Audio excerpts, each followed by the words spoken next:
So it happened in the third quarter. The Dolphins were trailing the Bills 31-10. Miami desperately trying to make something happen, facing 4th and short down toward the Buffalo Bills goal line. Tua Tagovailoa runs the ball and does what I constantly harp on for any quarterback. He doesn't slide. He takes a hit. He actually delivers a hit. We know his history. At least 2, most likely 3 concussions in 2022, none last year. And in that moment, we saw the fencing posture right away, something we're all sensitive to now, something at one point the NFL wasn't nearly sensitive enough to, just ask Case Keenum in 2015, Rams against the Ravens. But everything just changed. It was like a lightning strike, Michael. Everything changed in that moment. And we all were reminded, as if we'd ever forgotten, that this is a player who has a very specific history of head injuries. Mike, I thought the same thing you did immediately when I saw Tua, lower his shoulder and try to go through people. And my first thought, and it was ridiculous, my first thought was, Tua, knowing his history, he can't do that. He can't be that type of player.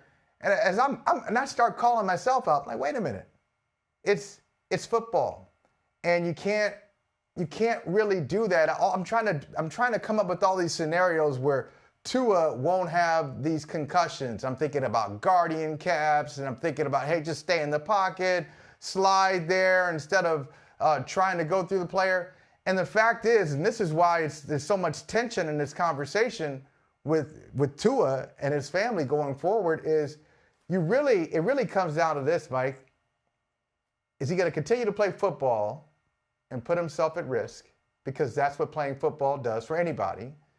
And we're especially sensitive to Tua because of his history. Is he going to continue playing football or not? I don't think the NFL is going to come in and say, hey, if you get to 5 concussions, you are automatically off the field. I don't think the Dolphins are going to do that. I don't think any kind of pressure from players or the media is going to make him do something that he doesn't want to do. It really comes down to Tua deciding if he wants to put himself at risk or if he wants to step away from the game. As simple as that. And I'm guessing, I don't know about you, I'm guessing that he'll continue to play. He's not going to step away. I love how you've gotten right to it, because last night, and I know it's difficult for the people who are required to react and process in real time, I felt like there wasn't an acknowledgement of exactly what this is. It's an injury that is at the heart of the radar screen of what you signed up for. Joe Burrow talked about that a couple of years ago. It's what we've signed up for. You can pick any profession you want that has any modicum of risk. You know it when you go in. And when it happens, you're not surprised. This is exactly what can happen when you play football. And when you have the thing happen that you know can happen, that's happened to you before, no one should be surprised by that. And we've seen it before with Tua, when the financial stakes were much lower than they are now. And I tried last night to write something that delved into the kind of nuance. Like, on one hand, this isn't the time to talk about money, but hey, if folks like Tony Gonzalez are going to be saying he should retire, we need to understand what the bill will be. If you choose to walk away, and you're hitting the nail on the head, there's 2 questions here. Do I choose to walk away if I'm cleared? Or will I never get cleared? And that is, as a practical matter, a $167 million distinction. If he's never cleared, he gets every penny of that injury guarantee. If he's cleared and he says, I've decided this is no longer for me, that's a much different conversation with a much higher price tag.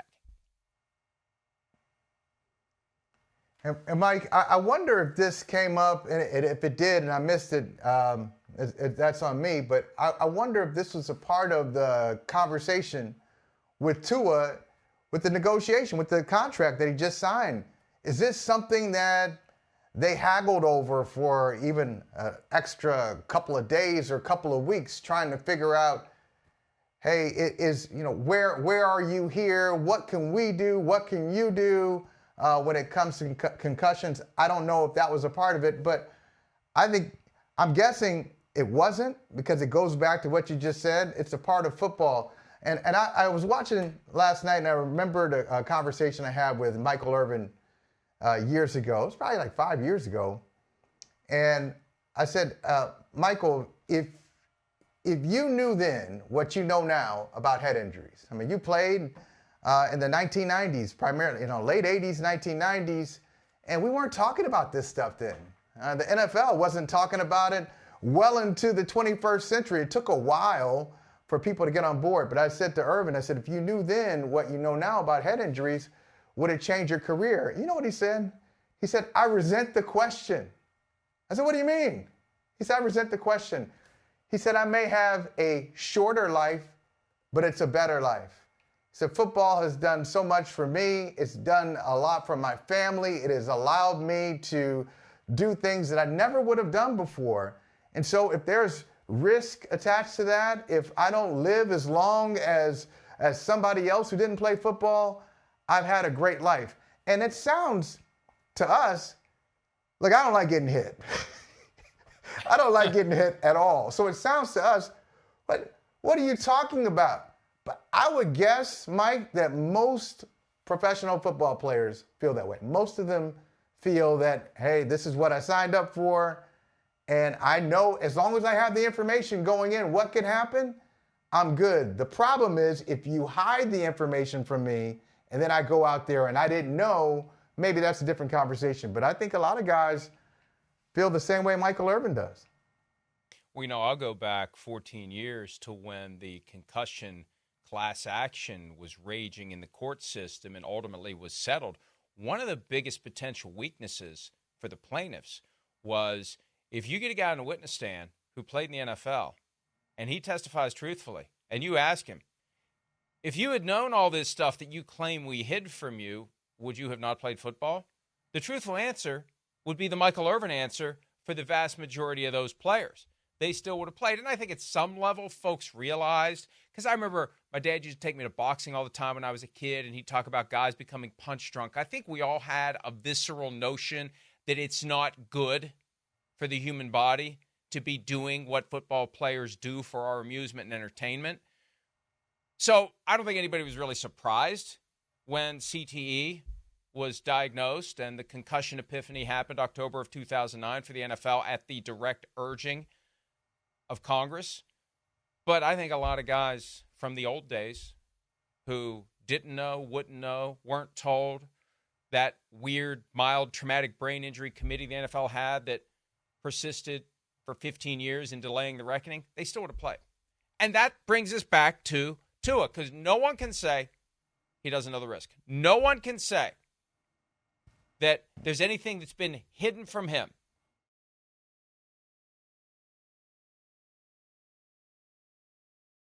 Hi, it's Mike Florio. Thanks for watching PFT on YouTube. Hit subscribe for the latest news and analysis from Pro Football Talk.